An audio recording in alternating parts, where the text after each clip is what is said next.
UFACTORY created X-Arm 3 years ago. And now, introducing Lite 6. It comes with a 2-finger gripper and a vacuum gripper. The maximum speed is 500 millimeters per second. Delivering industrial-grade robots with extremely low cost is our goal. We did thousands of tests to improve the robots. Quality and stability are always the top priority. In most cases, safety and easy deployment really matter.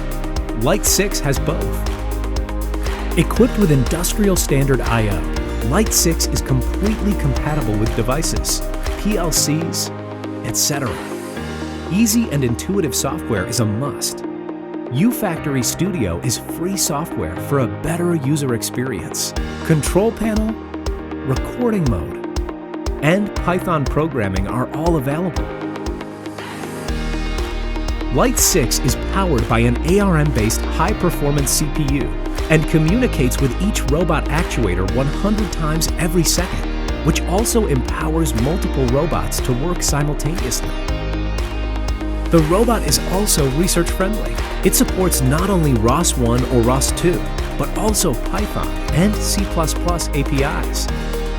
Third-party devices are also available.